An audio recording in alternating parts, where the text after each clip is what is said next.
नमस्कार दोस्तों, आप सभी का हमारे भक्ति एंड फन वीडियो चैनल में स्वागत है। आज मैं आप लोग को फाल्गुन मास की सोमवार व्रत की कथा सुनाने जा रही हूँ। तो चलिए भक्तों, श्रवण करते हैं।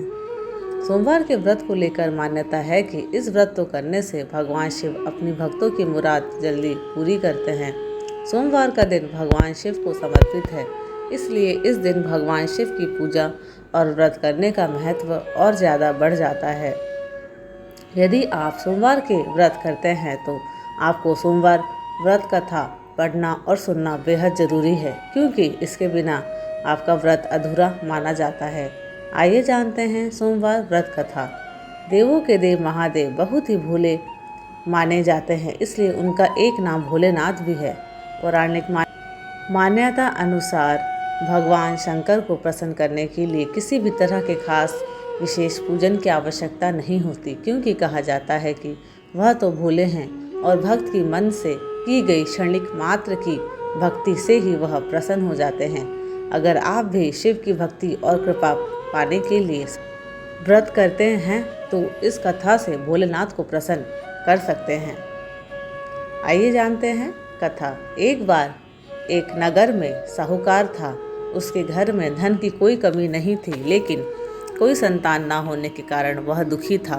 संतान प्राप्ति के लिए वह हर सोमवार को व्रत रखता था और पूरी श्रद्धा के साथ शिव मंदिर जाकर भगवान शिव और माता पार्वती की पूजा करता था। उसकी भक्ति देखकर एक दिन माँ पार्वती प्रसन्न होकर भगवान शिव से साहूकार की मनोकामना पूर्ण करने का निवेदन किया।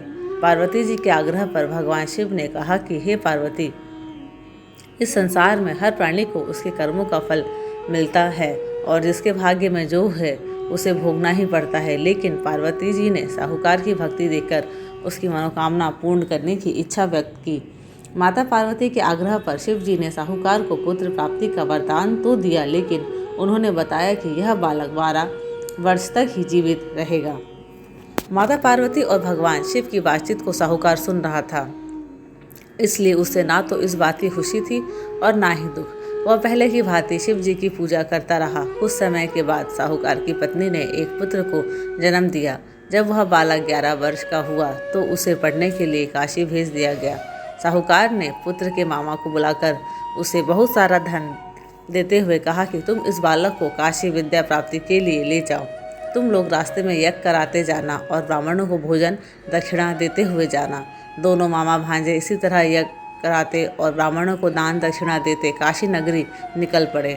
इस दौरान रात में एक नगर पड़ा जहां नगर के राजा की कन्या का विवाह था, लेकिन जिस राजकुमार से उसका विवाह होने वाला था वह एक आँख से काना था। राजकुमार के पिता ने अपने पुत्र के काना होने की बात को छिपाने के लिए सोचा, क्यों ना उसने साहूकार के पुत्र को दूल्हा बनाकर राजकुमारी से विवाह करा दूं। विवाह के बाद इसको धन देकर विदा कर दूंगा और राजकुमारी को अपने नगर ले जाऊंगा। लड़के को दूल्हे के वस्त्र पहनाकर राजकुमारी से विवाह करा दिया गया। साहूकार का पुत्र ईमानदार था, उसे यह बात सही नहीं लगी, इसलिए उसने अवसर पाकर राजकुमारी के दुपट्टे पर लिखा कि तुम्हारा विवाह तो मेरे साथ हुआ है, लेकिन जिस राजकुमार के संग तुम्हें भेजा जाएगा वह एक आंख से काना है।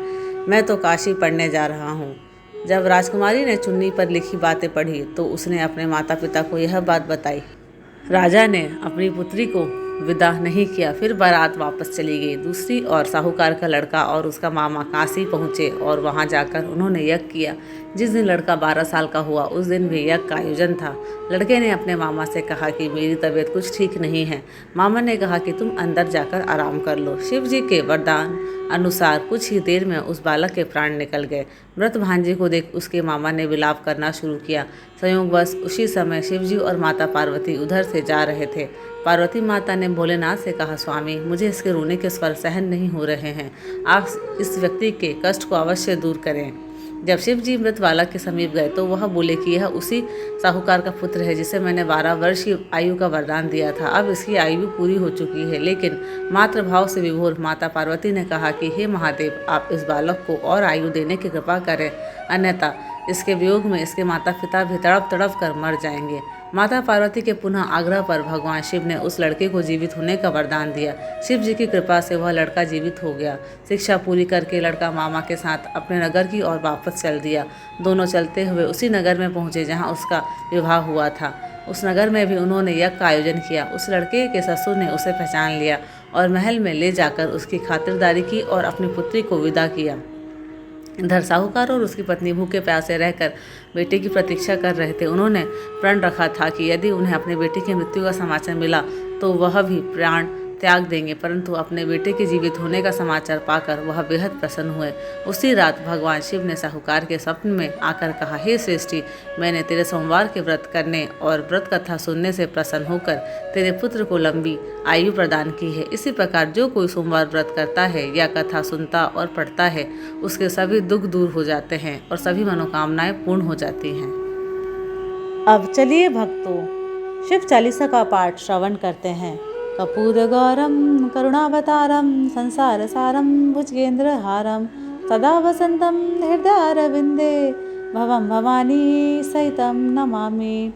दोहा। श्री गणेश गिरिजा सुमन मंगल मूल सुजान कहत अयोध्या दास तुम देहु अभय वरदान।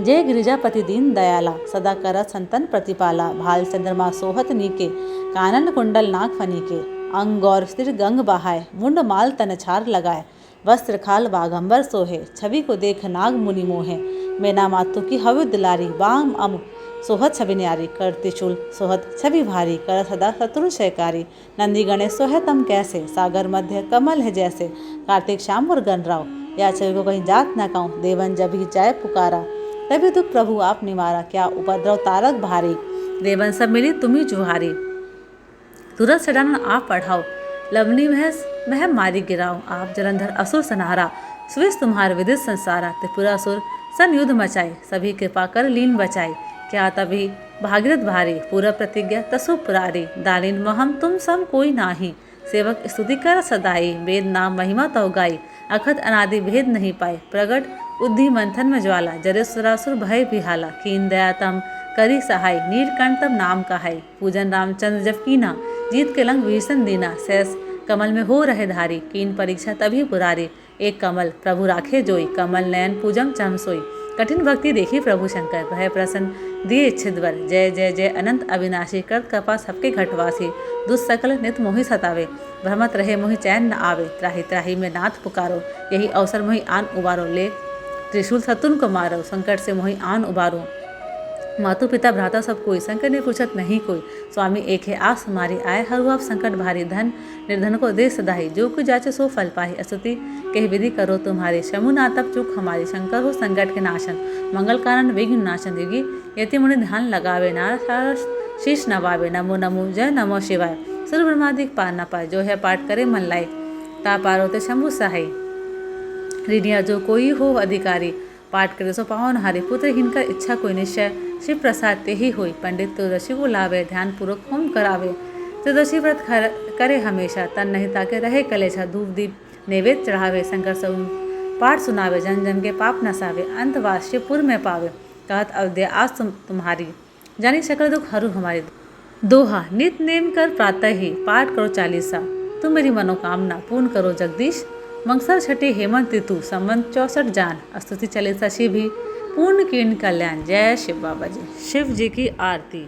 ओम जय शिव ओंकारा स्वामी हर शिव ओंकारा ब्रह्मा विष्णु सदा शिव ब्रह्मा विष्णु सदा शिव अर्धांगी धारा। ओम जय शिव ओंकारा एकानन चतुरानन पंचानन साजे स्वामी पंचानन साजे हंसासन गरुड़ासन हंसासन गरुड़ासन वृषवाहन साजे। ओम जय शिव ओंकारा दो भुज चार चतुर्भुज 10 भुज अति सोहे स्वामी 10 भुज अति सोहे तीनों रूप निरखता त्रिभुवन जन मोहे। ओम जय शिव ओंकारा अक्षमाला वनमाला रुंडमाला धारी स्वामी रुंडमाला धारी कंदन मग मदलोचन कंदन मृग मदलोचन भाले शशिधारी। ओम जय शिव ओंकारा श्वेतांबर पीतांबर बाघांबर अंगे स्वामी बाघांबर अंगे सनकादिक ब्रह्मादिक भूतादिक संगे। ओम जय शिव ओंकारा कर मध्य कमंडल चक्र त्रिशूल धरता स्वामी चक्र त्रिशूल धरता। जग करता जग हरता जग करता जग हरता जग पालन करता। ओम जय शिव ओंकारा ब्रह्मा विष्णु सदा शिव जानत विवेका स्वामी जानत विवेका। प्रणवाक्षर के मध्य ये तीनों एका। ओम जय शिव ओंकारा त्रिभुवन स्वामी जी की आरती जो कोई नर गावे स्वामी जो कोई नर गावे। कहत शिवानंद स्वामी मन वांछित फल पावे। ओम जय शिव ओंकारा ओम जय शिव ओंकारा स्वामी भज शिव ओंकारा। ब्रह्मा विष्णु सदा शिव अर्धांगी धारा। ओम जय शिव ओंकारा। बोलो समस्त देवी देवताओं की जय हो, बजरंगबली जी की जय, भोले बाबा जी की जय, हर हर महादेव। धन्यवाद। आशा करती हूँ कि आपको ये मेरे वीडियोस पसंद आते हैं। अगर आपको ये मेरे वीडियोस पसंद आते हैं तो प्लीज़ लाइक शेयर और सब्सक्राइब ज़रूर करें। जय सिया राम।